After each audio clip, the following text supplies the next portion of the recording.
2010ல ஒருத்தர் 10,000 பிட்காயின்ஸ் கொடுத்து வெறும் 2 பீட்சா வாங்குறாரு. இன்னைக்கு தேதிக்கு 10,000 பிட்காயின்ஸோட வேல்யூ 8,500 crores. 2013ல இன்னொருத்தர் 8,000 பிட்காயின்ஸோட பிரைவேட் கீ இருந்த ஹார்ட் டிஸ்கை குப்பையில போட்டுட்டு இப்போ 6,500 கோடிக்கு நியூபோர்ட் சவுத் வேல்ஸ்ல குப்பை கிடங்க தேடிட்டு இருக்காரு. மணிங்கிற விஷயம் உங்க வெல்த்னு நினைச்சிட்டு இருந்தீங்கன்னா இந்த வீடியோ பார்த்ததுக்கு அப்புறம் அதை மறந்துடுவீங்க. ஏன்னா அது ஒரு இல்யூஷன்.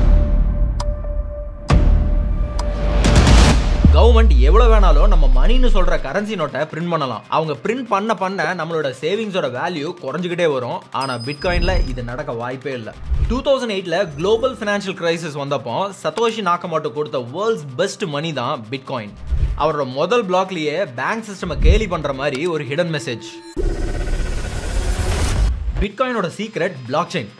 இது எந்த பேங்க்கும் கவர்மெண்ட்டும் பொலிட்டிஷியனும் கண்ட்ரோல் பண்ண முடியாது. மேத் அண்ட் கோட் தான் இங்க pass. No middleman, no manipulation, just pure code and logic. ஒரே டிகேட்ல பீட்சால ஆரம்பிச்சு இன்னைக்கு $2 trillion இண்டஸ்ட்ரியா விஸ்வரூபம் எடுத்திருக்க விஷயம் தான் பிட்காயின். பிட்காயின்ஸ் தான் future of decentralise finance. Traditional banking எல்லாமே ஃபியூச்சர்ல பணத்தை ஹேண்டில் பண்ண போற ஒரு மைண்ட் ப்ளோயிங் டெக்னாலஜி.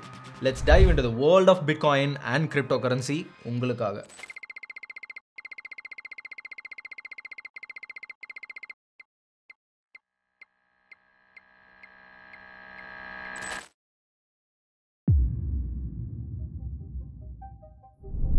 இயர்ஸ் முன்னாடி 2010 மே 22 ஃப்ளோரிடால இருந்த ஒரு கம்ப்யூட்டர் ப்ரோக்ராமர் லாஸ்லோ ஹானியாக்ஸ்க்கு ஒரு கிரேசி ஐடியா வருது. அந்த டைம் பிட்காயின்ங்கிறது ஜஸ்ட் ஒரு நியூ எக்ஸ்பெரிமெண்டல் டிஜிட்டல் கரன்சி. இதுக்காக லாஸ்லோ ஹானியாக்ஸ் ஆன்லைன் பிட்காயின் ஃபோரம்ல எனக்கு 2 லார்ஜ் பீட்சா வேணும், அதுக்கு பேமெண்ட்டா நான் 10,000 பிட்காயின்ஸ் கொடுப்பேன் அப்படின்னு போஸ்ட் பண்றாரு. லண்டன்ல இருந்த ஜெரிமி ஸ்டூர்டிவன்ட் அப்படிங்கிற 19-year-old பிட்காயின் என்தூசியாஸ்ட் அந்த டீலுக்கு ஓகே சொல்லி லாஸ்லோட வீட்டுக்கு 2 பீட்சாவை ஆர்டர் பண்ணி விட்டுட்டு அந்த பிட்காயின்ஸை அக்செப்டும் பண்ணிக்கிறாரு. அப்போ அந்த 10,000 பிட்காயின்ஸோட வேல்யூ ஜஸ்ட் $41 தான். ஆனால் இன்னைக்கு ஒரு பிட்காயினோட வேல்யூ $100,000 அதாவது almost 85 lakhs Indian rupees. Laszlo use பண்ண 10,000 பிட்காயின்ஸோட கரண்ட் வேல்யூ 8,500 crores. அது கிட்டத்தட்ட $1 billion. இப்போவே கண்ணை கட்டுது. இந்த வீடியோ முடியும் போது ஃபினான்ஸ், மணி, பேங்க் பற்றின உங்களோட எல்லா அண்டர்ஸ்டாண்டிங்கும் இது திருப்பி போடுங்கிறதுல எனக்கு டவுட்டே இல்லை. Stay tuned.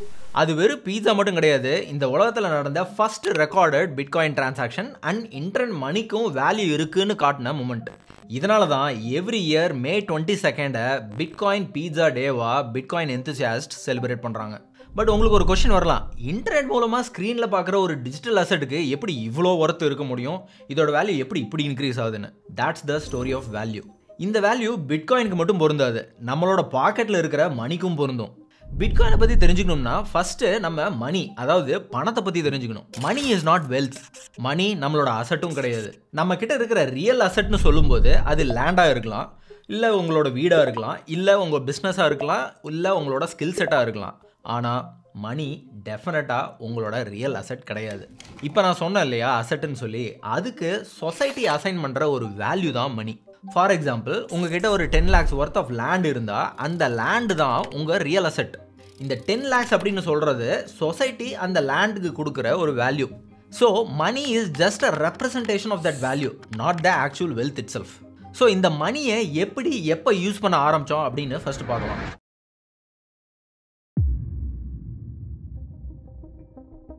ஆயிரம் வருஷங்களுக்கு முன்னாடி காயின்ஸ், ருபீஸ், டாலர்ஸ்னு எதுவுமே கிடையாது. மக்கள் அவங்கள்ட்ட என்ன வச்சுருந்தாங்களோ அதை வச்சு ட்ரேட் பண்ணாங்க. ஒரு ஃபார்மர் எக்ஸ்ட்ரா ரைஸ் வச்சுருந்தாருன்னா அதை கொடுத்துட்டு ஒரு பாட்டு வாங்குவார். ஒரு பிளாக் ஸ்மித் கிட்ட ஒரு சுத்தியில் இருந்ததுன்னா அதை ஒரு செருப்பு தைக்கிறவர்கிட்ட கொடுத்துட்டு அவர் செருப்பு வேணும்னா அவர் செருப்பு வாங்கிக்குவார். இதுதான் barter system, exchange of goods against goods. இதை தமிழில் பண்டமாற்று முறைன்னு சொல்லுவோம். பட் இதில் ஃபண்டமெண்டலாக ஒரு ப்ராப்ளம் இருந்துச்சு. இல்லை ஒருவேளை அந்த செருப்பு விற்கிறவருக்கு சுத்தியல் வேண்டாம்னா, அந்த பாட்டு விற்கிறவருக்கு ரைஸ் வேண்டாம்னா இப்போ என்ன பண்ணுவாங்க? ஸோ இந்த எக்ஸ்பெக்டேஷன் மிஸ்மேட்ச் இருந்தால் பார்ட்டர் சிஸ்டமில் ட்ரேடிங் நடக்கவே நடக்காது. ஒவ்வொருத்தருக்கும் ஒரே நேரத்தில் ஒரே அளவுக்கு ஒரே பொருள் தேவையாக இருக்கணும். இதுக்கு பேர் தான் டபுள் கோயின்சிடென்ஸ் ஆஃப் வாண்ட்ஸ். இது ப்ராக்டிக்கலாக பாசிபிள் இல்லை. ஸோ இதுக்கப்புறம் valuable goods like shells, beads, உப்பு, ஆடு, மாடு, ஸ்பைசஸ் இதை எல்லாத்தையும் மீடியம் ஆஃப் எக்ஸ்சேஞ்சாக யூஸ் பண்ண ஆரம்பித்தாங்க. ஸோ அதாவது காமனாக எல்லாருக்கும் தேவைப்படுற விஷயமா பார்த்து மீடியமாக எக்ஸ்சேஞ்சாக யூஸ் பண்ணிக்கலாம் அப்படின்னு டிசைட் பண்ணாங்க. பட் இதுலேயும் சில டிஸ்அட்வான்டேஜ் இருந்தது.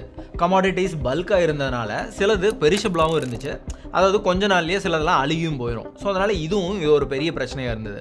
ஸோ சொசைட்டி ஈஸியாக ட்ரேட் பண்ண ஒரு காமன் மீடியமாக இந்த வேல்யூபிள் கூட்ஸ் ஃபார்மில் இல்லாமல் மணி அப்படிங்கிற ஒரு விஷயத்தை கிரியேட் பண்ணாங்க.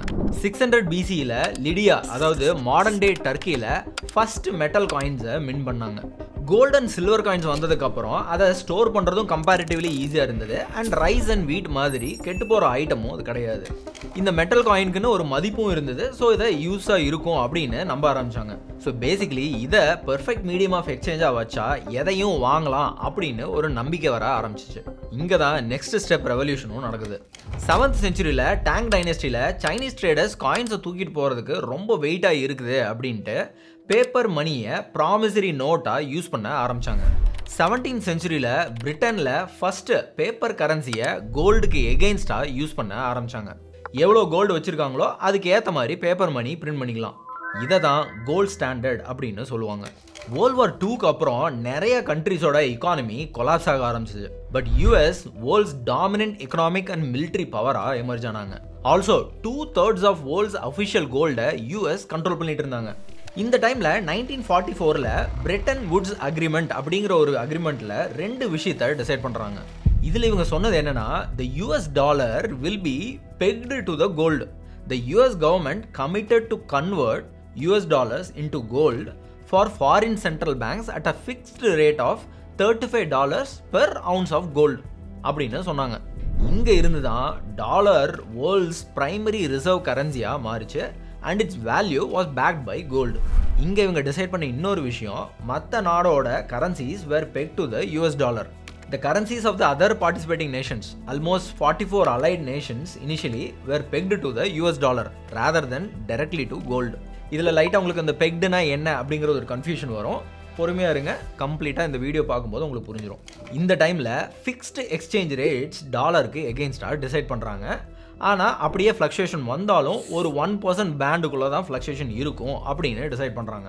பேசிக்கலி ஒரு கண்ட்ரியோட கரன்சி ரொம்ப டீவியேட் ஆச்சுன்னா அவங்களோட சென்ட்ரல் பேங்க், இப்போ நம்ம RBI மாதிரி ஒரு பேங்க்கு வந்து US டாலரை செல் பண்ணியோ இல்லை பை பண்ணியோ இந்த பேண்டோட ரேஞ்சுக்கு கீழேயே கொண்டு வந்துடுவாங்க.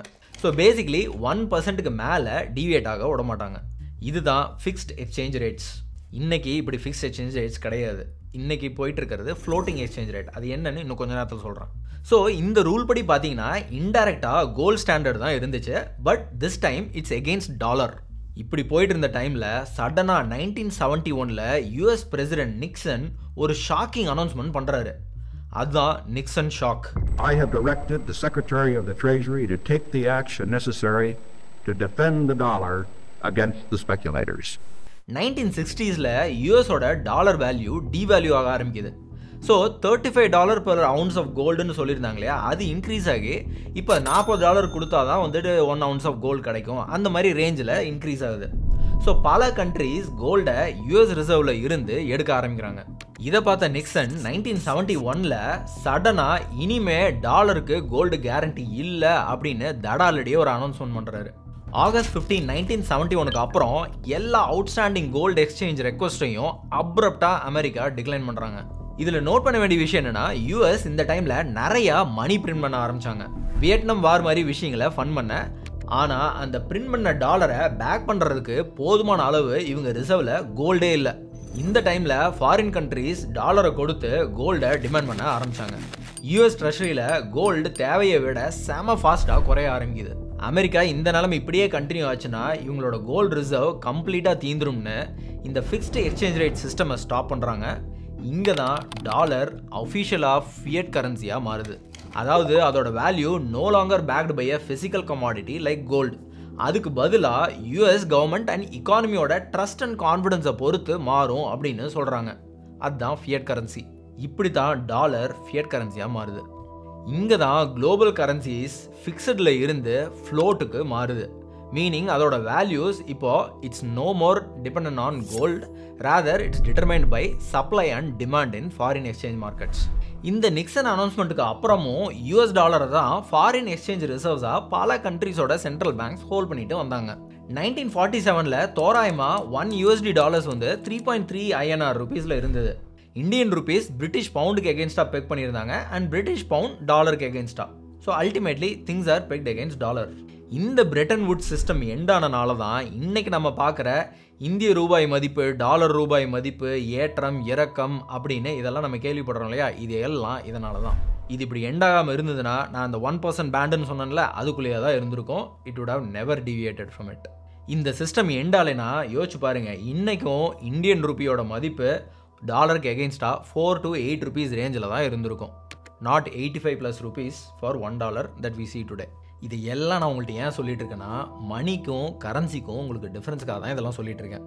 ஸோ ஜஸ்ட் உங்கள் 500 நோட்டையே நீங்கள் பாருங்களேன், அதில் எழுதியிருக்கும் I promise to pay the bearer the sum of 500 rupees signed by the RBI கவர்னர்னு இருக்கும். ஸோ உங்கள் பணம் ஆக்சுவலி ஒரு கரன்சி, மணி கிடையாது. கரன்சி வேற, மணி வேற. மணிக்கு எக்ஸாம்பிள் கோல்டு, கரன்சி ஜஸ்ட் ஒரு பேப்பர்.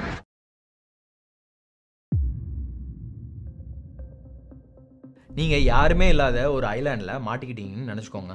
பாக்கெட்டில் 10,000 rupees இருக்குது. ஆனால் அங்கே கடைகள் எதுவும் இல்லை, இன்டர்நெட்டும் இல்லை, மக்கள் யாருமே இல்லை. நீங்கள், கடல், அப்புறம் கொஞ்சம் கோகோனட் மட்டும் அங்கே இருக்குதுன்னு வச்சுங்க. இந்த நிலைமையில் நீங்கள் வச்சுருக்கிற கேஷ் லிட்ரலி யூஸ்லெஸ். அதை வச்சு எதுவும் பண்ண முடியாது. பிகாஸ் நம்ம இங்கே மணின்னு சொல்கிறது ஜஸ்ட் ஒரு printed paper, it just currency. ரெண்டுக்குமே இப்போ உங்களுக்கு டிஃப்ரென்ஸ் புரிஞ்சிருக்கும். ஆனால் அதே டைம் மணிக்கு வேல்யூ உண்டு. நாள் ஆக ஆக அதோட வேல்யூ கூடிகிட்டே போகும். அது ரொம்ப ஸ்கேர்ஸாகவும் இருக்கும், டியூரபிளாகவும் இருக்கும், and people will trust it. இப்போ கோல்டு, பிட்காயின் இது எல்லாம் ஒரு டைப் ஆஃப் மணி. பட் கரன்சிங்கிறது கவர்மெண்ட் பிரிண்ட் பண்ணுற வெறும் பேப்பர். இது லிமிட்டே இல்லாமல் அவங்க எத்தனை வேணாலும் பிரிண்ட் பண்ணலாம். ஆனால் கோல்டை பிரிண்ட் பண்ண முடியுமா? முடியாது. கரன்சி ஒரு பொருளை வாங்க விற்க யூஸ் பண்ணலாம், ஆனால் சேவ் பண்ணால் இதுக்கு மதிப்பு இருக்காது. கவர்மெண்ட் இன்னும் அதிகமாக கரன்சியை பிரிண்ட் பண்ண நம்ம கையில் இருக்கிற கரன்சியோட வேல்யூ கொஞ்சம் கொஞ்சமாக குறைய தான் செய்யும். ஏன்னா சப்ளை அதிகமானால் டிமாண்ட் கம்மியாகும், டிமாண்ட் கம்மியானால் வேல்யூவும் கம்மியாகும். இப்போ உங்கள் ஊரில் ஒரு 100 குடும்பம் இருக்குது, 10 வாடகை வீடு தான் இருக்குது அப்படின்னா அந்த 10 வாடகை வீடோட வேல்யூ அதிகமாகிட்டே தான் இருக்கும். அதே 100 குடும்பத்துக்கு 100க்கும் மேலே வாடகை வீடு இருக்குது அப்படின்னா அதோட வாடகை வந்து ப்ரைஸ் வந்து கம்மியாக தான் இருக்கும். அதே மாதிரி தான் ஃபியட் கரன்சி வந்ததில் இருந்து சென்ட்ரல் பேங்க்ஸ் கிட்ட ரொம்ப அதிகமாக பவர் வர ஆரம்பிச்சிச்சு. அவங்க புதுசாக மணி பிரிண்ட் பண்ணலாம், இன்ட்ரெஸ்ட் ரேட்டை சேஞ்ச் பண்ணலாம்.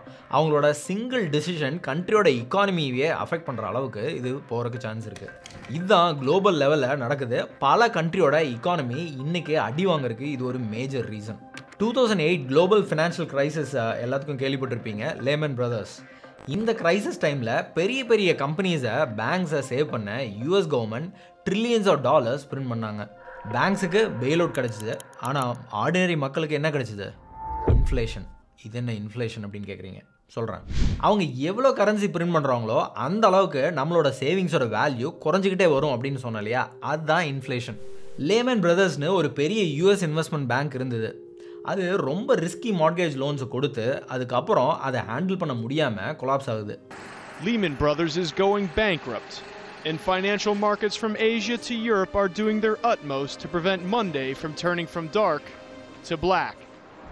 அதை தொடர்ந்து இன்டர்நேஷ்னல் மார்க்கெட்டில் கிரெடிட் ஃப்ளோ ஸ்டாப் ஆகுது, ஸ்டாக் மார்க்கெட் கிராஷ் நடக்குது, ருப்பியோட வேல்யூ டிவேல்யூஷன் ஆகுது, ஆப்ரேஷன் காஸ்ட்டும் அதிகமாகுது. ஹோல் வேர்ல்டு ஒரு மேஜர் எக்கனாமிக் கொலாப்ஸ்குள்ளே போகுது. நம்ம விஜய் மாலியா கிங்ஃபிஷர் ஏர்லைன்ஸோட கொலாப்ஸை பற்றி கேள்விப்பட்டிருப்பீங்க. இதுவும் இதனால் நடந்தது தான். அப்போ US ஃபெடரல் ரிசர்வ் என்ன பண்ணாங்கன்னா, சரியான சொல்யூஷன் நினச்சி அவங்க மணியை பிரிண்ட் பண்ணி அந்த பேங்க்ஸை பெயில் அவுட் பண்ணாங்க. அதுவும் $trillions பிரிண்ட் பண்ணாங்க. இதை தான் குவான்டிடேட்டிவ் ஈஸிங்னு சொல்லுவாங்க. அதாவது இந்த ப்ராசஸில் எக்கனாமிக் சிஸ்டம்க்கு லிக்விடிட்டியை இன்ஜெக்ட் பண்ணுவாங்க. லிக்விடிட்டினா பேசிக்கலி கேஷ். இப்படி எக்ஸ்ட்ரா கேஷ் எக்கனாமிக்குள்ளே வரனால அது லெண்டிங், ஸ்பெண்டிங், இன்வெஸ்டிங்னு இது எல்லாத்தையும் ஸ்டிமுலேட் பண்ணும். இந்தியா கூட இதை பார்த்து ஃபாலோ பண்ணியிருக்காங்க இந்த டைமில். இந்த கேஷ் இன்ஜெக்ஷன் ஒரு பெரிய டிப்ரெஷனை ஸ்டாப் பண்ணுச்சு, ஆனால் வித் ஹியூஜ் சைட் எஃபெக்ட்ஸ். ஏன்னா மணி நிறைய பிரிண்ட் பண்ணிட்டாங்க.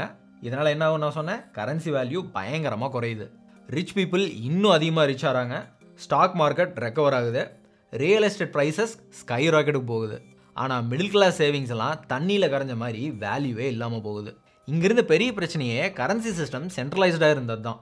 சென்ட்ரல் பேங்க் மாதிரி ஒரு சிங்கிள் அத்தாரிட்டி கிட்ட அவங்க எவ்வளோ வேணாலும் பிரிண்ட் பண்ணிக்கலாம், அது எப்படி வேணாலும் ஃப்ளோ ஆகும் அப்படின்னு அவங்க டிசைட் பண்ணுறக்கு அத்தாரிட்டி இருக்குங்கிற பவர் தான் ஒரு பெரிய பிரச்சனையாக இருந்துச்சு. இந்த மாதிரி சென்ட்ரலைஸ் கண்ட்ரோலில் இருக்கிறது சில டைம் பேக் ஃபயரும் ஆகும். இதுக்கு எக்ஸாம்பிளாக நிறைய கண்ட்ரிஸ் இருக்குது. வெனிசுலா, ஜிம்பாப்வே, அர்ஜென்டினா, இந்த கண்ட்ரிஸ் எல்லாமே எக்ஸஸாக மணி பிரிண்ட் பண்ணனால மக்களோட சேவிங்ஸ்க்கு மதிப்பு இல்லாமல் போகுது. இதை பார்த்த நம்ம கதையோட ஹீரோ சத்தோஷி நாக்கமோட்டோ October 31, 2008 இதுக்கு ஒரு ஆல்டர்னேட்டிவ் ரெவல்யூஷனரி ஐடியா ப்ரொபோஸ் பண்ணுறாரு. எந்த ஒரு அத்தாரிட்டியும் கண்ட்ரோல் பண்ணாத decentralised digital and internet money. அந்த ஐடியாவிலிருந்து உருவானது தான் பிட்காயின். இவர் பப்ளிஷ் பண்ண white paper titled bitcoin a peer-to-peer electronic cash system. இந்த ஒயிட் பேப்பரை metsdow.comல ஹோஸ்ட் பண்ணியிருந்த கிரிப்டோகிராஃபி மெயிலிங் லிஸ்ட்டில் போஸ்ட் பண்ணுறாரு. இதோட first version bitcoin software version 0.1ஐயும் அண்ட் நெட்வொர்க்கையும் Jan 3, 2009 இதோட ஃபர்ஸ்ட் ஜெனிசிஸ் பிளாக்கை மைன் பண்ணி லான்ச் பண்ணுறாரு. இதுதான் the very first block of the bitcoin block chain. Satoshi 2010 வரை டெவலப்பர்ஸ் கம்யூனிகேஷன், ப்ராஜெக்ட் கான்ட்ரிபியூஷன் இது எல்லாத்தையும் வந்து ஆக்டிவாக பண்ணிட்டு இருக்காரு. இதுக்கப்புறம் சடனாக பப்ளிக் கம்யூனிகேஷன்ல இருந்து டிஸப்பியர் ஆகிடுறாரு. இந்த சத்தோஷி பெண்ணா ஆனா குரூப் ஆஃப் பீப்புளா அப்படின்னு யாருக்குமே தெரியாது. பிட்காயினோட ஸ்பெஷாலிட்டியே இது எந்த ஒரு பேங்க் ஆர் கவர்மெண்ட்டையும் சார்ந்தது கிடையாது. மேபி இது எந்த ஒரு தனி நபரையும் சார்ந்திருக்க கூடாது அப்படிங்கறக்காகவே இவங்க இதை பண்ணியிருக்கலாம். என்னை பொறுத்தவரை இந்த மர்மமான மறைவு ஒரு பியோர் நோபல் காசுன்னு தான் சொல்லுவேன். ஏன்னா நீங்களே யோசிச்சு பாருங்க, ஒரு உருவம் இருந்தால் நம்மளுக்கு எல்லாத்துக்குமே ஒரு பயஸ் இருக்கும். மேபி இதை அவாய்ட் பண்ணுறக்கும் இதை இவங்க பண்ணியிருக்கலாம். ஸோ இப்போ உங்களுக்கு ஒரு பெரிய கொஸ்டின் வரும், பிட்காயின் மணியா இல்லை கரன்சியான்னு. ஆக்சுவலி பிட்காயின் மணி மாதிரி தான் பிஹேவ் பண்ணுது. மணிக்கு இருக்கிற 3 மெயின் ஃபங்க்ஷனில் இது 2 மீட் பண்ணுது. First medium of exchange. ஏதாவது வாங்குறக்கும் செல் பண்ணுறக்கும் சேலரியாக கொடுக்குறக்கும் இதை யூஸ் பண்ண முடியும். இன்னொன்று ஸ்டோர் ஆஃப் வேல்யூ. பிட்காயினை டிஜிட்டல் கோல்டு மாதிரி லாங் டேர்மில் ஹோல்ட் பண்ணலாம் அண்ட் இதோட வேல்யூவும் இன்க்ரீஸ் ஆகும். 3 unit of account. Unit of அக்கௌண்ட்னா பிட்காயினை வச்சு எதுக்காவது ப்ரைஸ் சொல்கிறது. நம்ம இந்தியாவில் இப்போ ருபி தான் யூனிட் ஆஃப் அக்கௌண்ட், யூஎஸில் $. ஆனால் பிட்காயின் இப்போ ஸ்லோவாக யூனிட் ஆஃப் அக்கௌண்ட்டாக கொஞ்சம் கொஞ்சமாக சில கண்ட்ரீஸில் அடாப்ட் ஆகிட்டு இருக்கு. சேலரி, கான்ட்ராக்ட்ஸ், இன்வாய்ஸஸும் பிட்காயினில் வர ஆரம்பிச்சிட்ருக்கு. எல் சால்வடார் மாதிரியான கண்ட்ரிஸ் எல்லாம் இதை யூனிட் ஆஃப் அக்கௌண்ட்டாக அக்செப்ட் பண்ணவும் ஆரம்பிச்சிருக்காங்க. கரன்சிஸ்க்கு நாள் ஆக ஆக வேல்யூ குறையும்னு பார்த்தோம். ஆனால் பிட்காயின்ஸில் நாள் ஆக ஆக மக்கள் யூஸ் பண்ண வேல்யூ இன்க்ரீஸ் ஆகும். ஏன்னா சப்ளை இங்கே ஃபிக்ஸ்டு சப்ளை, மோர் டிமாண்ட் மோர் வேல்யூ. இமேஜின் ஏன் கோல்டுக்கு வேல்யூ இன்க்ரீஸ் ஆகுது. ஏன்னா கோல்டை லேபில் ரெடி பண்ண முடியாது, அதோட சப்ளை வந்து ஃபிக்ஸ்டு. அதனால தான் அதோட வேல்யூ இன்க்ரீஸ் ஆகுது. பிட்காயினும் சேம் கான்செப்ட் தான். கரன்சிஸை யூஸ் பண்ண கவர்மெண்ட்டை ட்ரஸ்ட் பண்ணணும். பிட்காயினை யூஸ் பண்ண ஈக்குவேஷன்ஸ், கோட்ஸ், லாஜிக்கை ட்ரஸ்ட் பண்ணணும். பிட்காயின் அதை யூஸ் பண்ணுறவங்களுக்கு லிபரேஷன் அண்ட் ஃப்ரீடம் கொடுக்குற ஒரு ஓப்பன் சோர்ஸ் மார்வல். இதில் கவர்மெண்ட்டோட இன்டர்வென்ஷனே இல்லாமல் டிரான்சாக்ஷன்ஸ் பண்ண முடியும். இது என்ன பொறுத்தவரையில் ஒரு டிஜிட்டல் ஃபினான்ஷியல் ரெவல்யூஷன் தான் சொல்லுவேன்.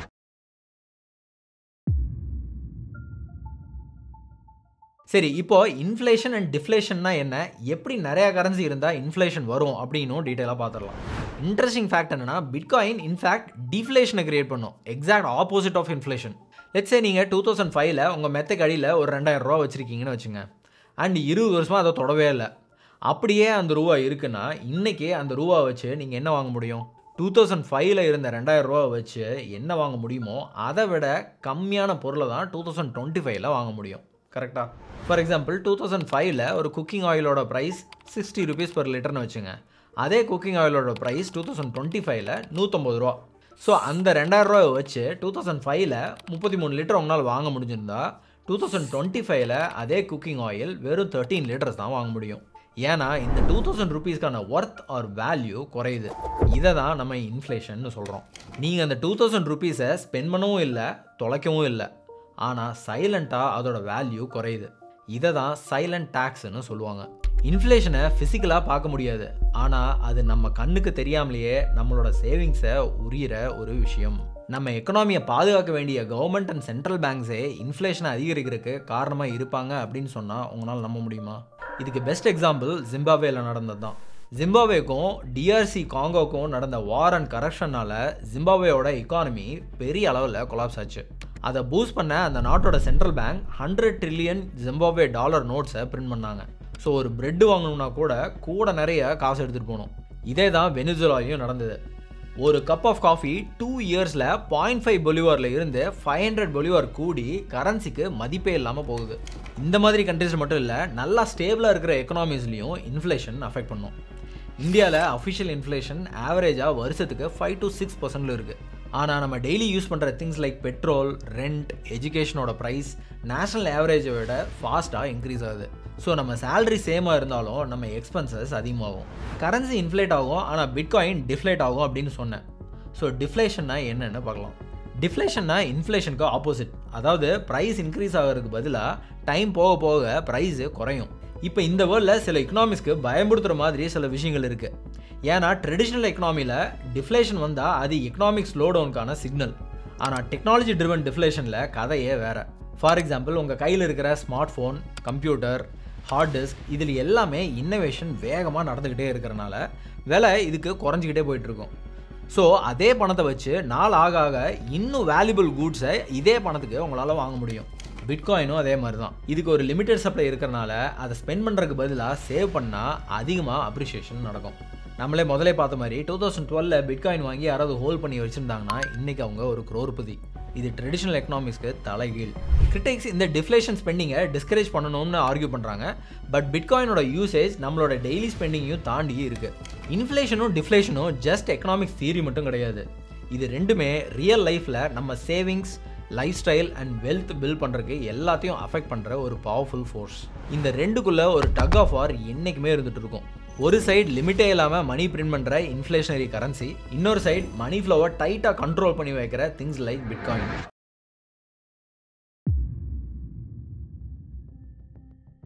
Jan 3, 2009 வேர்ல்டில் சைலண்டாக வந்த revolution and a brand new internet money சிஸ்டமாக வந்தது தான் பிட்காயின்.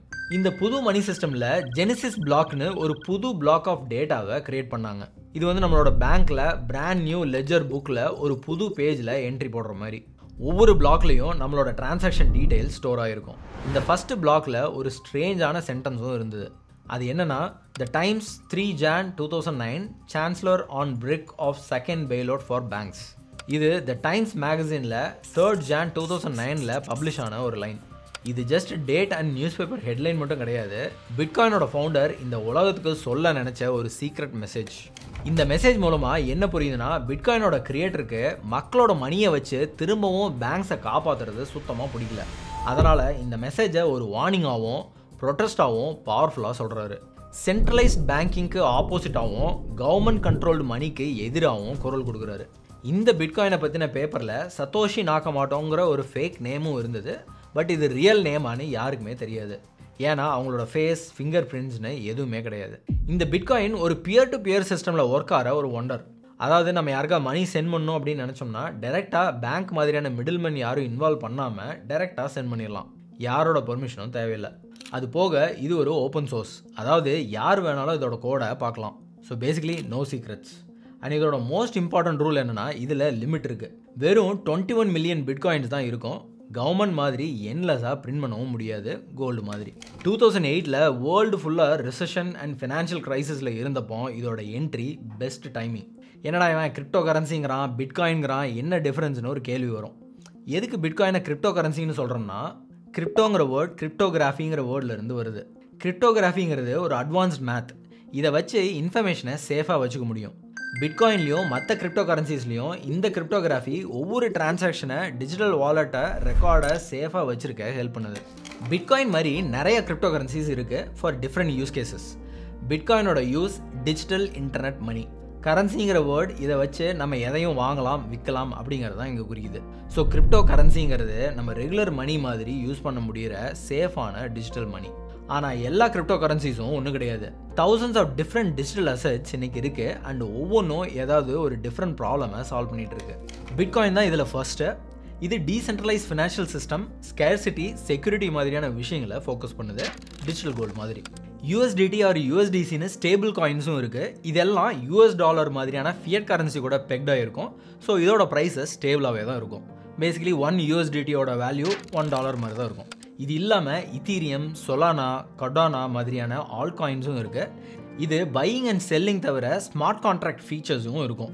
அண்ட் இது பிட்காயின்ஸை விட இன்னும் ஃபாஸ்ட்டாக டிரான்சாக்ஷன்ஸ் ஒர்க் ஆகும். இது இல்லாமல் டோஜ் காயின், ஷிபா இனுங்கிற மாதிரி மீம் காயின்ஸ் கூட இருக்குது. இதெல்லாம் ஜஸ்ட் ஜோக்காக ஸ்டார்ட் பண்ணது. பட் நிறைய famous people like Elon Musk இதெல்லாம் வந்து சில டைம் சப்போர்ட் பண்ணுறதுனால இது இன்னும் சில இடத்துல பாப்புலராக இருக்குது. பட் இந்த வீடியோவில் will just focus on bitcoin.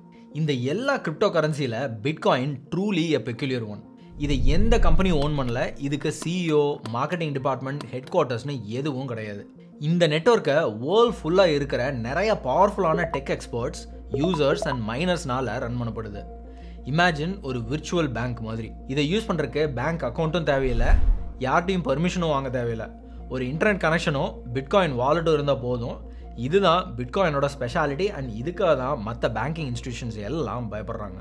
ஏன்னா லெட்ஸே பேங்க் மேலே டிபெண்ட் ஆகாமல் பணம் வாங்கவோ அனுப்பவோ சேமிக்க முடிஞ்சாவோ, கிராஸ் பார்டர் பேமெண்ட்ஸும் வித்தின் மினிட்ஸில் பண்ண முடிஞ்சாவோ நம்ம எதுக்கு பேங்க் போகணும்? ஸோ லெட்ஸே இந்தியாவிலேருந்து யூஎஸ்க்கு வித்தின் மினிட்ஸ் பணம் அனுப்ப முடிஞ்சதுன்னா நமக்கு பேங்க் எதுக்கு? ஆஸ் ஆஃப் டுடே இதை பண்ணுறதுக்கு பேங்க் 3லேருந்து 4 நாள் மேலே ஆக்கிடுவாங்க. ஆல்சோ எக்ஸ்ட்ரா மணியும் பே பண்ணணும். Full of inefficiency. இப்போது இந்த பிட்காயின் நெட்வொர்க்கில் எப்படி டிரான்சாக்ஷன் நடக்குதுன்னு பார்க்கலாம்.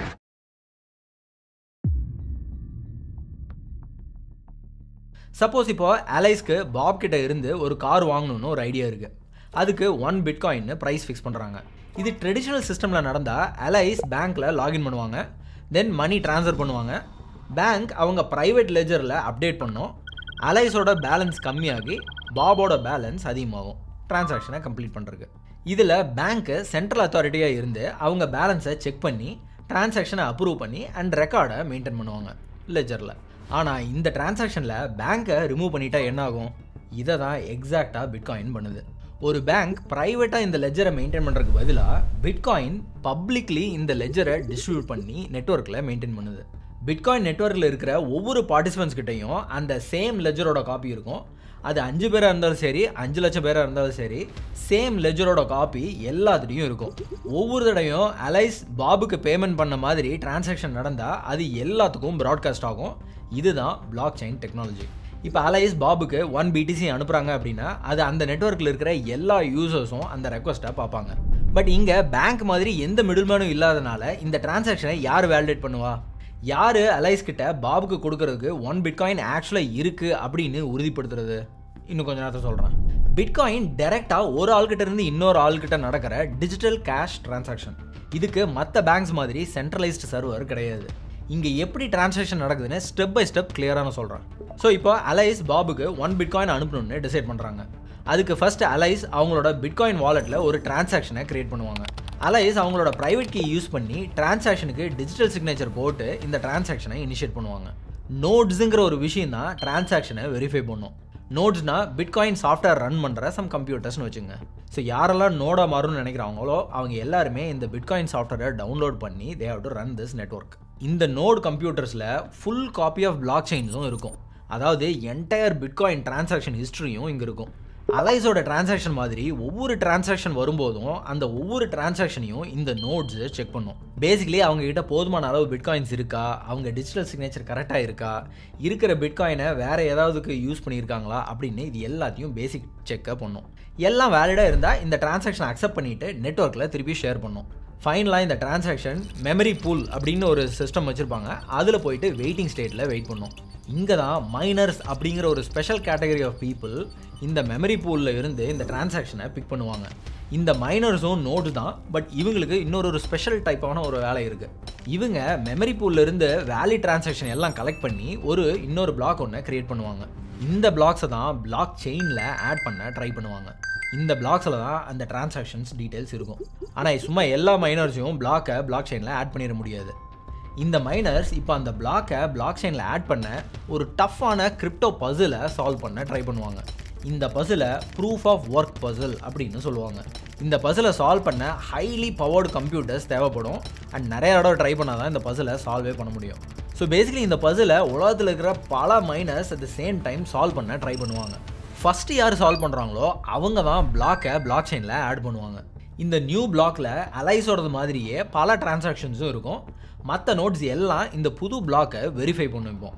பிளாக்கில் உள்ள எல்லா டிரான்சாக்ஷனும் வேலிடாக, பசில் கரெக்டாக சால்வ் பண்ணியிருக்காங்களா, ப்ரீவியஸ் பிளாக்கோட கரெக்டாக லிங்க் ஆயிருக்கா அப்படின்னு இது எல்லாத்தையும் செக் பண்ணும். ஒவ்வொரு நோட்ஸும் எல்லாம் கரெக்டாக இருந்தால் நோட்ஸ் கிட்ட இருக்கிற பிளாக் செயினோட காப்பியில் இந்த பிளாக்கையும் இப்போ ஆட் பண்ணிடுவாங்க. எந்த மைனர்ஸ் ஃபஸ்ட்டு சால்வ் பண்ணி பிளாக் செயினில் ஆட் பண்ணுறாங்களோ அவங்களுக்கு ரிவார்டாக ஒரு நியூ பிட்காயினை அந்த மைனரோட வாலெட்டில் ஆட் ஆகும். இப்படி தான் புது பிட்காயின் சிஸ்டம்குள்ளே மைன் ஆகும், என்டர் ஆகும். நான் மொத்தம் 21 மில்லியன் பிட்காயின்ஸாக இருக்குன்னு சொன்னேன் இல்லையா, அது இயர் 2140க்குள்ள எல்லா பிட்காயின்ஸையும் இப்படி தான் மைன் பண்ணி முடிக்க போகிறாங்க. Already 19+ million bitcoins already mine பண்ணிட்டாங்க. பேசிக்கலி பை 2035க்கு முன்னாடி 99% ஆஃப் த பிட்காயின்ஸை மைன் பண்ணிடுவாங்க. And last 1% will come in the next 100 years. ஏன்னா பிட்காயினோட கோடில் இது எல்லாத்தையும் ஆல்ரெடி ப்ரோக்ராம் பண்ணி வச்சுருக்காங்க. ஒரு பிளாக் செயினில் ஆட் ஆனதுக்கு அப்புறம் அந்த டிரான்சாக்ஷன் கம்ப்ளீட்டாக கன்ஃபார்ம் ஆயிரும். ஃபைனலி பாபோட வாலெட்டில் 1 பிட்காயின் ஆட் ஆயிரும்.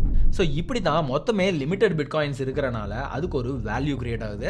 அண்ட் மைனிங் ப்ராசஸ் மூலமாக பிட்காயினுக்கு ஒரு செக்யூரிட்டியும் கிரியேட் ஆகுது. இப்போ உங்களுக்கு ஒரு கேள்வி வரலாம், இந்த ப்ராசஸில் எந்த மைனர்ஸாலையும் பசிலை சால்வ் பண்ண முடியலன்னா என்ன ஆகும்? அதுவும் இல்லாமல் அன்னைக்கு எந்த ஒரு மைனர்ஸும் மைன் பண்ணவே இல்லை அப்படின்னாலும் என்ன ஆகும் அப்படின்னு உங்களுக்கு ஒரு டவுட் வரலாம். மைனர்ஸ் மைன் பண்ணலைன்னா மெம்பூலில் வெயிட்டிங்லேயே அந்த பிளாக் இருந்துக்கிட்டே இருக்கும். பிட்காயினில் பிளாக்ஸ் ஆவரேஜாக 10 மினிட்ஸ்க்கு ஒரு பிளாக் ஆட் பண்ணுவாங்க. பட் மைனர்ஸ் ஆக்டிவாக இல்லை அப்படின்னா டிலே ஆக தான் செய்யும். பட் இதுவரையில் அப்படி டிலே ஆனது இல்லை. இந்த பசிலோட டிஃபிகல்ட்டினால மைன் பண்ணலைன்னா அதுக்கு பிட்காயினில் ஒரு சொல்யூஷன் இருக்குது. ஒவ்வொரு 2 வீக்ஸ்க்கு ஒரு தடவை இந்த பசிலோட டிஃபிகல்ட்டியை இது ஆட்டோ அட்ஜஸ்ட் பண்ணும். ரொம்ப டிஃபிகல்ட்டாக இருந்தால் கொஞ்சம் ஈஸி பண்ணிவிடும், ரொம்ப ஈஸியாக இருந்தால் இன்னும் கொஞ்சம் டிஃபிகல்ட் பண்ணிவிடும். இது எல்லாமே கோடட். இந்த பசில் சால்வ் பண்ணுற மைனர்ஸ்க்கு ரிவார்டாக freshly minted bitcoins and transaction ஃபீயும் கொடுப்பாங்க. இந்த bitcoin ப்ரோட்டோகாலில் Satoshi Nakamoto having cycle அப்படிங்கிற ஒரு மெக்கானிசமையும் ஹார்ட் கோட் பண்ணியிருக்காரு. அது என்ன ஹாவிங் சைக்கிள்? அது என்னன்னா, ஒவ்வொரு 2,10,000 பிளாக் மைன் பண்ணும்போது பிளாக் ரிவார்டு பாதியாக குறையும். ஒவ்வொரு 10 நிமிஷத்துக்கும் ஒரு பிளாக்கை மைன் பண்ணுவாங்க நான் சொன்னேன். So 2,10,000 equal to 4 years. So ஒவ்வொரு 4 வருஷத்துக்கும் இந்த ரிவார்டு பாதியாக கட் ஆகும். ஹிஸ்டாரிக்கலி இப்போ நீங்கள் ஸ்க்ரீனில் பார்க்குறதா மைனர்ஸ்க்கு கிடைச்ச rewards. 2009 genesis block reward started at 50 bitcoin per block. 2012 first ஹாவிங் நடந்துச்சு. Rewards reduce to 25 bitcoin per block. 2016 தான் செகண்ட் ஹால்விங் நடந்துச்சு. Rewards reduce to 12.5 bitcoin per block. 2020 rewards reduce to 6.25. 2024 3.125. இந்த நெக்ஸ்ட் ஹாவிங் சைக்கிள் நடக்க போகுது 2028. இப்போ இந்த ரிவார்டு இன்னும் ரெடியூஸ் ஆகி 1.5625 பிட்காயினில் போகுது. இந்த ரிவார்டு கம்மியானாலும் பிட்காயினோட வேல்யூ ஹியூஜாக இன்க்ரீஸ் ஆகும். ஏன்னா சப்ளை கம்மியாகிட்டே இருக்கனால. மக்களே யோசிச்சு பாருங்க, இட்ஸ் ட்ரூ மணி. இப்போ இந்த பிட்காயின் எந்த அளவுக்கு செக்யூர்டுன்னு அண்ட் எப்படி இதை செக்யூர்னு சொல்கிறாங்கன்னு பார்க்கலாம். அலைஸோட டிரான்சாக்ஷன் மாதிரியே நிறைய டிரான்சாக்ஷன் ஒரு பிளாக்ல இருக்கும். ஒவ்வொரு பிளாக்குக்கும் ஒரு unique cryptographic fingerprint hash ஒன்று கிரியேட் ஆகும். ஆனால் அந்த பர்டிகுலர் பிளாக்ல அதோட ஹேஷ் கூட சேர்ந்து ப்ரீவியஸ் பிளாக்கோட ஹேஷும் ஸ்டோர் ஆகிருக்கும். அண்ட் இதை தான் வரிசையாக செயின் ஆஃப் பிளாக்ஸாக கிரியேட் ஆகிருக்கும். That is why blockchain. Hash பிளாக்கோட டிஎன்ஏ மாதிரி. அதனால் பிளாக்ல ஒரு சின்ன டேட்டா நீங்கள் சேஞ்ச் பண்ணாலும் அந்த கம்ப்ளீட் ஹேஷு சேஞ்ச் ஆகிரும். அதாவது இப்படி ஞாபகம் வச்சுங்க, ஒரு வீட்டில் ஒரு நபர் ஆட் ஆகிட்டா அந்த வீட்டோட அட்ரஸே சேஞ்ச் பண்ணுற மாதிரி. ஸோ ஒவ்வொரு பிளாக்கும் அதுக்கு முந்தின பிளாக்கோட ஹேஷையும் வச்சுருக்கோம். இப்போ நீங்கள் ஸ்க்ரீனில் பார்க்குற மாதிரி block 2 contains hash A, block 3 contains hash B, block 4 contains hash C. இப்போ ஒரு ஹேக்கர் வந்து பிளாக் 2ல் இருக்கிற அலைஸோட டிரான்சாக்ஷனில் 1 பிட்காயினுக்கு பதிலாக 2 பிட்காயின்ஸ்னு மாற்றிட்டாங்கன்னா பிளாக் 2ஓட ஹேஷ் கம்ப்ளீட்டாக சேஞ்ச் ஆயிரும். இப்போ பிளாக் 3ல் ஏற்கனவே பிளாக் 2ஓட பழைய ஹேஷ் தான் இருக்குது. ஸோ பிளாக் 3யும் இன்வாலிட் ஆகும். பிளாக் 3 இன்வாலிட் ஆனால் அதில் இருக்கிற பிளாக் 4ஓட ஹேஷ் இன்வாலிட் ஆகும். இப்படியே கண்டினியூ ஆகி அந்த ஃபுல் செயினும் இன்வாலிட் ஆகிட்டே வரும், டாமினோஸ் எஃபெக்ட் மாதிரி. இப்போ அந்த ஹேக்கர் இந்த பிளாக்கை வேலிட் பிளாக்கை ஆட் பண்ணோம் அப்படின்னா இன்னொருக்க ஒவ்வொரு பிளாக்ஸ்க்கும் பசிலை சால்வ் பண்ணணும். ஹேக்கர்ஸ் இன்வாலிட் பிளாக்ஸை வேலிடேட் பண்ணுறதுக்கு உள்ள மற்ற ப்ரொஃபஷனல் மைனர்ஸ் எல்லாம் சேர்ந்து வர்ற பிளாக்ஸை வேலிடேட் பண்ணி முடிச்சிருவாங்க. ரிமெம்பர், எவ்ரி 10 மினிட்ஸ்க்கு ஒரு மைனிங் நடந்துட்டு இருக்கு. ஸோ இந்த அட்டாக்கர் ஒரு பிளாக்கை ஹேக் பண்ணோம் அப்படின்னா அவங்க 51% ஆஃப் த மைனர்ஸை விட ஃபாஸ்ட்டாக இருக்கணும். 51% ஆஃப் த மைனர்ஸை விட ஃபாஸ்ட்டாக பிளாக் செயினை ரீரைட் பண்ணோம் அப்படின்னா அதுக்கு இன்னும் பவர்ஃபுல்லான எக்ஸ்பென்சிவ் கம்ப்யூட்டர்ஸ் அண்ட் ஸ்கில்ஸு தேவை, which is practically not possible. இதை தான் 51% அட்டாக்னு சொல்லுவாங்க. இப்படி தான் பிட்காயின் செக்யூர்டாக இருக்குது. பேசிக்கலி 51% ஆஃப் த மைனர்ஸ் வந்து ஒரு பிளாக்கை சேஃப்னு சொன்னாங்கன்னா பிட்காயின் நெட்வொர்க் அதை லெஜிட்டிமேட் பிளாக்காக அக்செப்ட் பண்ணிக்கும். இதெல்லாம் எப்படி பாசிபிள்னா கிரிப்டோகிராஃபி மூலமாக தான். ஒவ்வொரு பிளாக்கோட ஹேஷும் கிரிப்டோகிராஃபிக் அல்காரிதம்ஸ் மூலமாக ஜென்ரேட் பண்ணுறாங்க. இந்த அல்காரிதமை ரிவர்ஸும் பண்ண முடியாது, ரீக்ரியேட்டும் பண்ண முடியாது. இதில் 2 அல்காரிதம் யூஸ் ஆகுது. ஒன்று மைனிங்க்கு யூஸ் ஆகிற அல்காரிதம் SHA 256, அதாவது செக்யூர் ஹேஷ் அல்காரிதம் 256 பிட். இன்னொன்று பப்ளிக் ப்ரைவேட் கீ ஜென்ரேட் பண்ணுற டிஜிட்டல் சிக்னேச்சர்ஸ்க்கு யூஸ் ஆகிற ECDSA elliptic curve digital signature algorithm on SECP256K1. இதை யூஸ் பண்ணி தான் ஒரு ப்ரைவேட் கீ யூஸ் பண்ணி யூசர்ஸ் அவங்க வாலெட்டில் இருந்து டிரான்சாக்ஷனை இனிஷியேட் பண்ணலாம். அண்ட் யார் வேணாலும் ஒரு பப்ளிக் கீ யூஸ் பண்ணி இந்த டிரான்சாக்ஷனை வெரிஃபையும் பண்ண முடியும். இதனால தான் பிட்காயினை கிரிப்டோ அண்ட் கரன்சின்னு சொல்கிறோம். இந்த என்டையர் சிஸ்டம் எந்த ஒரு இன்ஸ்டிடியூஷனையோ இல்லை இண்டிவிஜுவலையோ நம்பி இருக்கிறது இல்லை. அதுக்கு பதிலாக it relies on math, open source and distributed consensus. எல்லாருமே பிளாக் செயினை பார்க்கலாம். இப்போ நீங்கள் இங்கே ஸ்க்ரீனில் பார்க்குற மாதிரி இதை வேலிடேட்டும் பண்ணலாம் அண்ட் டேட்டா அதில் பெர்மனண்ட்டாக ஸ்டோர் ஆகிருக்கும். இதை ஒன்ஸ் எழுதிட்டாங்கன்னா இதை நீங்கள் ரீரைட் பண்ணவே முடியாது. இதை தான் ப்ரோக்ராமிங் லாங்குவேஜில் இம்யூட்டபிள் அப்படின்னு சொல்லுவாங்க. ஏன்னா அங்கே அன்டூ பட்டன் கிடையாது. No bureaucratic delays, no secret vault. யாரையும் ட்ரஸ்ட் பண்ணாமலே மக்களுக்கு ட்ரஸ்ட்வர்த்தி ஆனது தான் பிட்காயின். பிட்காயின்ஸ் பிளாக் செயினில் இருக்கிறனால தான் அதை செக்யூர்டுன்னு நான் சொன்னேன். இந்த பிளாக் செயின் இதில் மட்டும் யூஸ் ஆகிறதுல இன்னும் பல இன்ட்ரெஸ்டிங் ஃபீல்டில் இது யூஸ் ஆகிட்டு இருக்கு. இந்த டெக்னாலஜியை சப்ளை செயினில் கூட்ஸை ட்ராக் பண்ண, ஹெல்த் கேரில் பேஷண்ட் ரெக்கார்ட்ஸை ஸ்டோர் பண்ண, ஓட்டிங் ப்ராசஸில் டிரான்ஸ்பரன்சி கொண்டு வர, ரியல் எஸ்டேட்டில் லேண்ட் டைட்டில்ஸை மேனேஜ் பண்ண அப்படின்னு பல இடத்துல யூஸ் பண்ணிகிட்டு இருக்காங்க. பிளாக் செயினோட usage goes beyond bitcoin. But பிட்காயினில் தான் இதை ஃபஸ்ட்டு அடாப்ட் பண்ணாங்க.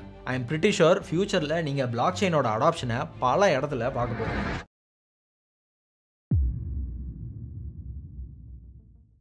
பாஸ்ட் 5000 இயர்ஸாக கோல்டு தான் வெல்த்தோட சிம்பிளாக இருந்திருக்கு.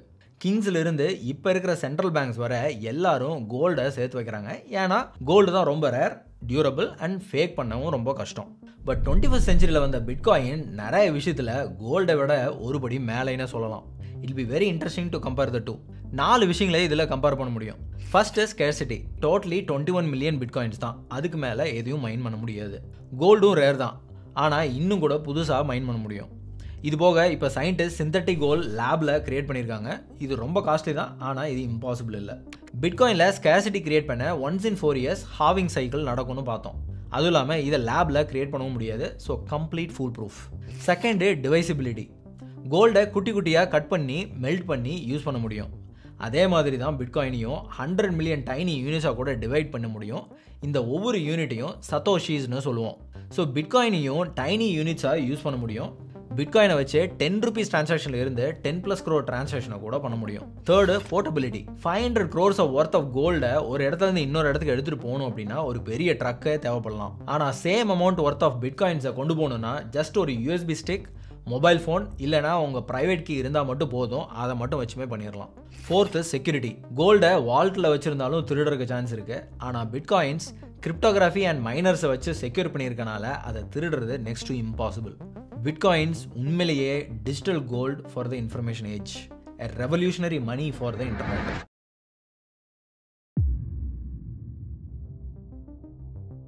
கோல்டை விட பிட்காயின்ஸ் எப்படி பெட்டராக இருக்குன்னு பார்த்தோம். இப்போ பேங்க் பண்ணுற டிரான்சாக்ஷன் விட இது எப்படி பெட்டர் அப்படின்னு பார்க்கலாம். நம்ம ட்ரெடிஷ்னல் பேங்கிங் சிஸ்டமில் கனடாவில் இருக்கிற உங்கள் தம்பிக்கு லெட்ஸே இந்தியாவிலேருந்து நீங்கள் மணி ட்ரான்ஸ்ஃபர் பண்ணணும்னா ஃபஸ்ட்டு உங்களுக்கு உங்கள் தம்பிக்கு நடுவில் ஒரு நிறைய மிடில்மேன் இருப்பாங்க. உங்கள் பேங்க்கு, உங்கள் தம்பியோட பேங்க்கு, அப்புறம் central clearing house like Swift இதெல்லாம் இருக்கும். யூஸ்வலாக இன்டர்நேஷ்னல் டிரான்சாக்ஷனுக்கு ரெமிட்டன்ஸ் சார்ஜஸ் ஹை பர்சன்டேஜில் இருக்கும். 3 to 5 days டிலேவும் ஆகும். ஹாலிடேஸ், வீக்கெண்ட்ஸ்னு இன்னும் டிலே வரும். இது போக ஒவ்வொரு ஸ்டேஜ்லையும் இந்த டிரான்சாக்ஷன்ஸ் வெரிஃபை ஆகணும், அப்ரூவ் ஆகணும். So it's a slow, expensive, lengthy and inefficient process. But bitcoin decentralised நெட்வொர்க்கில் ஆப்ரேட் ஆகுது. இதில் எந்த ஒரு மிடில்மேனும் கிடையாது. ஜஸ்ட் நோட்ஸ் அண்ட் டிரான்சாக்ஷனை வேலிடேட் பண்ண மைனர்ஸ் மட்டும்தான். இந்த மைனர்ஸ் பேங்க்கோட அக்கௌண்டன்ஸ் மாதிரி 24/7 வேர்ல்டில் எந்த மூலையில்னாலும் பிட்காயினை சென்ட் பண்ணலாம் for a small transaction fee in minutes. Bitcoin mine பண்ண கம்ப்யூட்டர்ஸ்க்கு ரொம்ப பவர் தேவை. மில்லியன்ஸ் ஆஃப் கம்ப்யூட்டர்ஸ் 24/7 ஒர்க் பண்ணிகிட்டு இருக்கோம் just to solve one puzzle. Electricity யூசேஜில் bitcoin mining usage is equal to some small countries usage like Argentina. இந்த power coal and fossil ஃபியூலிருந்து வரும்போது கார்பன் எமிஷன்ஸ் இன்னும் ரொம்ப அதிகமாகுது.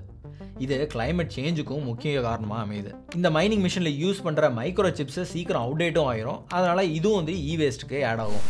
ஆனால் இங்கேயும் கொஞ்சம் கொஞ்சமாக பாசிட்டிவ் சேஞ்சஸ் நடந்துட்டு இருக்கு. Miners are going green. நிறைய மைனர்ஸ் இப்போது solar, wind, hydro power use பண்ண ஆரம்பிச்சிருக்காங்க. அண்ட் அதிலிருந்து வெளியே வர ஹீட்டையும் liquid cooling, waste, heat recovery, hydro cooling and air cooling மெத்தட்ஸை யூஸ் பண்ணி எஃபிஷியன்சியாக கொண்டு வந்துட்டுருக்காங்க. இமேஜின் எத்தனை பேங்க்ஸ் இருக்குது, அதுக்கு எத்தனை ஏடிஎம்ஸ் இருக்குது. இது எல்லாம் போய் ஜஸ்ட் பிட்காயின்ஸ் வந்தால், in my opinion, if bitcoin goes green and பேங்க்கை கம்ப்ளீட்டாக ரீப்ளேஸ் பண்ணுச்சுன்னா இது இயற்கைக்கு ஒரு பெரிய வரப்பிரசாதமாக இருக்கும்.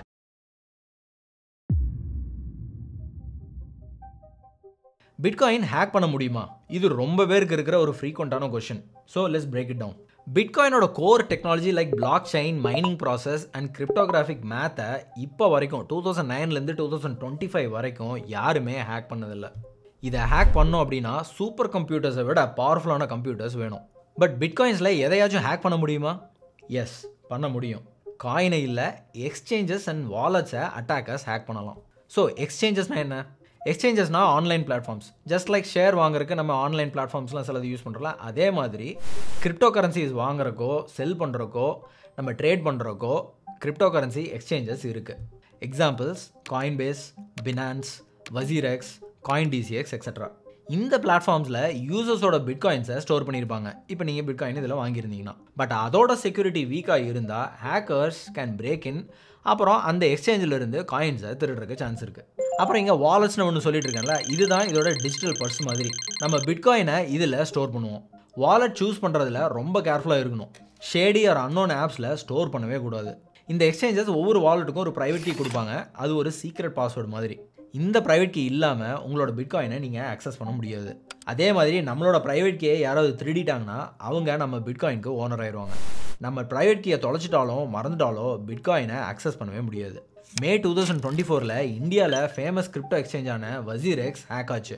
அரௌண்ட் 110 crores worth ஆஃப் கிரிப்டோவை ஹேக்கர்ஸ் திருடிட்டாங்க. ஹேக்கர்ஸ் சில யூசர்ஸோட வாலெட்டை அன்ஆத்தரைஸ்டாக அக்சஸ் பண்ணி அதில் இருக்கிற கிரிப்டோவை திருடியிருக்காங்க. இது இன்டர்னல் அக்சஸ் ஆர் ப்ரைவேட் கீயை ஹேக் பண்ணியிருக்கலாம் அப்படின்னு டவுட் பண்ணுறாங்க. இது நார்த் கொரியன் ஹேக்கர்ஸோட வேலையாக இருக்குன்னு சொல்கிறாங்க. மே 2025 யூஎஸில் இருக்க பெரிய கிரிப்டோ எக்ஸ்சேஞ்சான காயின்பேஸும் ரொம்ப பெரிய டேட்டா பிரீச்சை ஃபேஸ் பண்ணுச்சு. இதனால் 69,000+ கஸ்டமர்ஸ் அஃபெக்ட் ஆனாங்க. இங்கே காயின்பேஸ்க்கு ஓவர்சீஸ் கஸ்டமர் சப்போர்ட் ஏஜென்ட்டாக இருந்த டாஸ்கஸ்ங்கிற கம்பெனியோட இந்தியன் எம்ப்ளாயீஸை பிரைப் பண்ணி கஸ்டமர் டேட்டாவை அக்சஸ் பண்ணியிருக்காங்க. இதை அக்சஸ் பண்ணி கஸ்டமரோட name, contact details, social security number, bank details இது எல்லாத்தையும் அக்சஸ் பண்ணிட்டு அது மூலியமாக அவங்களோட ப்ரைவேட் கீஸையும் எடுக்க ட்ரை பண்ணியிருக்காங்க. பட் அவங்களால ஃபுல்லி சக்ஸஸ்ஃபுல்லாக அவங்களோட ப்ரைவேட் கீஸை எடுக்க முடியல. ஸோ கஸ்டமர்ஸோட கிரிப்டோ வாலெட்ஸ் மோஸ்ட்லி சேஃபாக தான் இருந்திருக்கு. ஜேம்ஸ் ஹோவல்ஸ்ங்கிற பிரிட்டிஷ் ஐடி இன்ஜினியர் 2009 8,000 பிட்காயின்ஸை மைன் பண்ணி அதோட பிரைவேட் கீஸை ஒரு ஹார்ட் டிஸ்கில் ஸ்டோர் பண்ணி வச்சிருந்திருக்காரு. அப்போ அந்த பிட்காயின்ஸோட பிரைஸ் ஜஸ்ட் ஃபியூ டாலர்ஸ் தான். 2013 வீட்டை க்ளீன் பண்ணும்போது அந்த ஹார்ட் டிஸ்கை தெரியாமல் குப்பையில் போட்டிருக்காரு. அந்த டைமில் அவர் பெருசாக கண்டுக்கல. இப்போ அதோட வேல்யூ கூட கூட இப்போ எல்லா குப்பை கடங்களையும் போய் தேடிட்டு இருக்காரு. ஆஸ் ஆஃப் 2025 ஹவல்ஸ் வச்சிருந்த பிட்காயின்ஸோட value $750 to $800 million, almost 6,500 crores rupees. So private கீயை சேஃபாக வச்சிருக்கிறது ரொம்ப ரொம்ப இம்பார்ட்டன்ட். ஈவன் ரீசெண்டாக மே 2025 ஒரு இட்டாலியனை நியூயார்க்கில் 2 பேர் கிட்னாப் பண்ணி அவரோட ப்ரைவேட் கீயை ரிவீல் பண்ண சொல்லி 3 வாரம் கேப்டிவிட்டியில் வச்சு டார்ச்சர் பண்ணியிருக்காங்க. பட் அந்த இட்டாலியன் எஸ்கேப் ஆகி போலீஸில் இன்ஃபார்ம் பண்ணியிருக்காரு. இப்போ இதுலேருந்து நம்மளுக்கு என்ன தெரியுதுன்னா, பிட்காயின்ஸை ஹேக் பண்ண முடியாது. ஆனால் நம்ம கேர்லெஸ்ஸாக இருந்தால் நம்ம கிட்ட இருக்கிற பிட்காயின்ஸ் திருட்டு போக சான்ஸ் இருக்குது. ஸோ ப்ரைவேட் கீஸ் அண்ட் எந்த எக்ஸ்சேஞ்ச் நம்ம யூஸ் பண்ணுறோம் அண்ட் அந்த எக்ஸ்சேஞ்சஸ் கொடுக்குற செக்யூரிட்டி மெக்கானிசம் எல்லாத்தையும் கரெக்டாக யூஸ் பண்ணி சேஃபாக இருக்கிறது முக்கியம். பிட்காயினை ஹேக் பண்ணுறதை பற்றி இன்னொரு கொஸ்டினும் நிறைய பேருக்கு இருக்குது. நெக்ஸ்ட் ஜென்ரேஷன் கம்ப்யூட்டர்ஸான குவாண்டம் கம்ப்யூட்டர்ஸ் வச்சு பிட்காயினை ஹேக் பண்ண முடியுமா? Answer possibly yes. குவாண்டம் கம்ப்யூட்டிங்னு ஒரு புது டெக்னாலஜி டெவலப் ஆகிட்டு இருக்கு. தியரிட்டிக்கலாக பார்த்தா கிளாசிக் கம்ப்யூட்டரோட கம்பேர் பண்ணும்போது இதனால் செட் அண்ட் கிரிப்டோகிராஃபிக் சிஸ்டமை ரொம்ப ஃபாஸ்ட்டாக பிரேக் பண்ண முடியும். ஆனால் இந்த குவாண்டம் கம்ப்யூட்டர்ஸ் இன்னும் ரிசர்ச் ஸ்டேஜில் இருக்குது. இப்போ இருக்கிறத வச்சு பிட்காயின்ஸோட காம்ப்ளெக்ஸ் கிரிப்டோவை பிரேக் பண்ணுறது ரொம்ப கஷ்டம் தான். பட் பாசிட்டிவ் விஷயம் என்னன்னா, பிட்காயினோட ப்ரோட்டோகால் இஸ் ஃப்ளெக்சிபிள். நம்ம ஆல்ரெடி பிளாக் செயினில் கன்சென்சஸ் ப்ராசஸ்னு ஒரு விஷயம் இருக்குன்னு பார்த்தோம். ஸோ குவாண்டம் கம்ப்யூட்டிங் ஃபியூச்சரில் ஒரு பெரிய த்ரெட்டாக ஆச்சுனாலும் ஹோல் பிட்காயின் நெட்வொர்க் ஒரு அப்கிரேட் பண்ணி நியூ கிரிப்டோகிராஃபிக் சிஸ்டம்க்கு ஷிஃப்ட் ஆகிறக்கும் சான்ஸ் இருக்குது. இதுக்கு முன்னாடி 2017 பிட்காயின் நெட்வொர்க்கில் நிறைய பேர் டிஸ்கஸ் பண்ணி செக்விட், அதாவது செக்ரிகேட்டட் விட்னஸ் ஒரு மேஜர் அப்டேட் பிட்காயினில் பண்ணாங்க அப்படிங்கிறது குறிப்பிடத்தக்கது.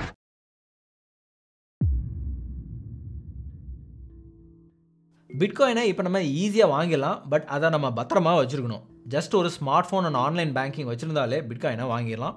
பட் அதை சேஃபான பிளேஸில் வைக்கிறது தான் ரொம்ப ரொம்ப இம்பார்ட்டண்ட். பிட்காயின் வாங்குறதுக்கு மோஸ்ட் காமன் வே வந்துட்டு கிரிப்டோ எக்ஸ்சேஞ்ச் தான். இது பிட்காயின் வாங்கி விற்கிறதுக்கான ஸ்டாக் எக்ஸ்சேஞ்சஸ் மாதிரியான ஒரு ஆன்லைன் பிளாட்ஃபார்ம். இந்தியாவில் Coinbase, CoinDCX, WazirX and Zebpay இது மாதிரி பாப்புலர் பிளாட்ஃபார்ம்ஸ் இருக்குது பிட்காயின்ஸ் அண்ட் அதர் கிரிப்டோஸ் வாங்க விற்க. வேர்ல்டு வைடு பார்த்தோம்னா we have Binance and Kraken. UPI, bank transfers or card மூலமாக வாங்கிடலாம் and it's easy and quick. இது போக Paytm money or CoinSwitch மாதிரியான ஃபின்டெக் ஆப்ஸ் எல்லாம் பிட்காயின் அண்ட் அதர் போர்ட்ஃபோலியோஸ்லையும் இன்வெஸ்ட் பண்ண ஹெல்ப் பண்ணும். டேரெக்டாக பியர் டு பியர், அதாவது ஒரு ஆள்கிட்ட இருந்து கூட நீங்கள் பிட்காயின்ஸை வாங்கலாம். இது ரொம்ப சீப், ஏன்னா மிடில்மேன் கமிஷன் இருக்காது, பட் ரொம்ப ரிஸ்கி. ஸோ புதுசாக பிட்காயினில் இன்வெஸ்ட் பண்ணுறீங்க அப்படின்னா it's better to invest through crypto exchanges. 3 விதமாக பிட்காயின்ஸை நம்ம ஸ்டோர் பண்ணலாம். First hot wallets. Trust wallet, MetaMask மாதிரியான ஆன்லைன் வாலெட்டில் ஸ்டோர் பண்ணி வைக்கலாம். பட் இந்த வாலெட்ஸ் எல்லாம் இன்டர்நெட்டில் கனெக்ட் ஆகிருக்கிறனால இது ஈஸியாக ஹேக் ஆகிறதுக்கு சான்ஸ் இருக்குது. ஸோ கொஞ்சமாக பிட்காயின்ஸ் வச்சுருந்தீங்கன்னா இது யூஸ் பண்ணலாம். Next cold wallets. இது பென்ட்ரைவ் மாதிரி இருக்கிற ஃபிசிக்கல் டிவைசஸ். இதில் லெஜர், ட்ரெஸர் மாதிரியான நிறையா டிவைசஸ் இருக்குது அண்ட் இதை வச்சு ஆஃப்லைனில் ஸ்டோர் பண்ணலாம். லாங் டேர்மாக சேஃபாக ஹோல்ட் பண்ணுறதுக்கு இது ஹைலி ரெக்கமெண்டட். 3 custodial wallets. இது எக்ஸ்சேஞ்சஸ் மேனேஜ் பண்ணுற வாலெட்ஸ். இந்த எக்ஸ்சேஞ்சரோட பிளாட்ஃபார்ம்ஸை ஹேக் பண்ணிட்டாங்கன்னா நம்மளோட பிட்காயின்ஸுக்கும் ஆபத்து தான். Kind of recommended but only reliable exchanges. கிரிப்டோட கோல்டன் ரூலே என்னன்னா, not your keys, not your coins. So best way to store bitcoin is to keep it in cold wallets. அதாவது அந்த ஹார்ட்வேர்னு சொன்னோம்ல அது. இப்போ வருவோம் ஆக்சுவல் கேள்விக்கு. இந்தியா என்ன சொல்கிறாங்க கிரிப்டோவை பற்றி?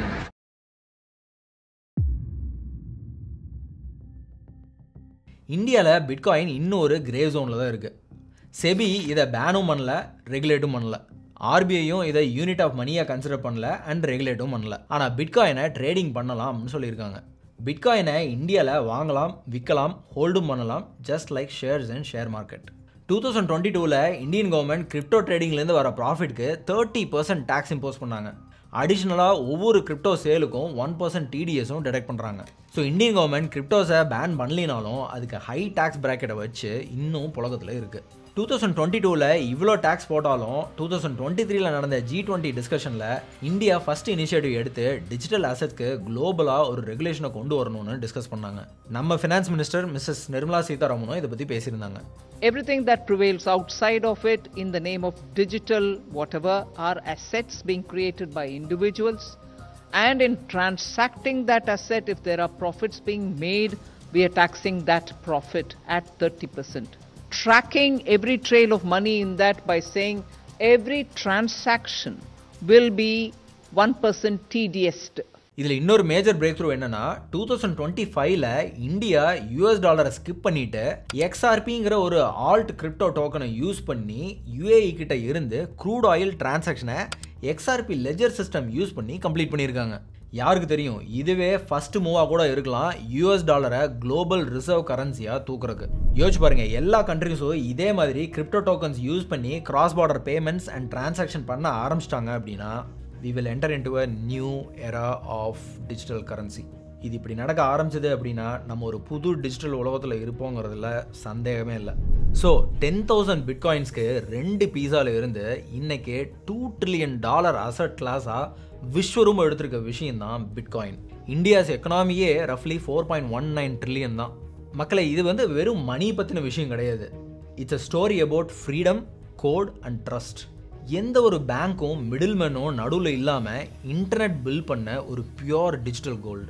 நீங்கள் நம்பினாலும் நம்பலைனாலும் பிட்காயின் அண்ட் பிளாக்செயின் டெக்னாலஜி ஏற்கனவே வேர்ல்டை சேஞ்ச் பண்ண ஆரம்பிச்சிருச்சு. இந்த ரெவல்யூஷனில் நீங்களும் இன்வால்வ் ஆகணும்னு விருப்பப்பட்டீங்கன்னா இந்த வீடியோவுக்கு 500க்கு மேலே மக்கள் எஸ் ஐ எம் இன்ட்ரெஸ்டட்னு கமெண்ட் பண்ணிங்கன்னா நான் ஒரு full fledged crypto course launch பண்ணுவேன் நம்ம தமிழ் மக்களுக்காக. பேசிக்ஸ்லேருந்து ஸ்டார்ட் பண்ணுவோம். History, what is money, crypto wallets, ஆல் காயின்ஸ்னா என்ன, இன்வெஸ்டிங், வெப்3, ஃப்யூச்சரில் இன்டர்நெட் அப்ளிகேஷன்ஸ் எப்படி இருக்க போகுது, சேஃப்டி, இந்தியாவோட டேக்கு, யூஎஸ் பிட்காயின் ஸ்ட்ராட்டஜிக் ரிசர்வ்ஸில் என்ன பண்ணிகிட்டு இருக்காங்கன்னு எல்லாம் டீட்டெயிலாக ஸ்டெப் பை ஸ்டெப் சிம்பிளாக பவர்ஃபுல்லாக ரியல் எக்ஸாம்பிள்ஸோட நம்ம டிஸ்கஸ் பண்ணலாம். Let's build the financial literacy together. I am waiting. Video கொஞ்சம் லென்த்தி தான், பட் ஐ ஹோப் உங்களுக்கு பிடிச்சிருக்குன்னு நம்புகிறேன். வீடியோ பிடிச்சிருந்ததுன்னா இங்கே கிளிக் பண்ணி ஆர்டிஃபிஷியல் இன்டெலிஜென்ஸ் பற்றின டீட்டெயில்ஸ் பார்த்து தெரிஞ்சுக்கோங்க. Jai Hind, Jai Bharat, see you soon.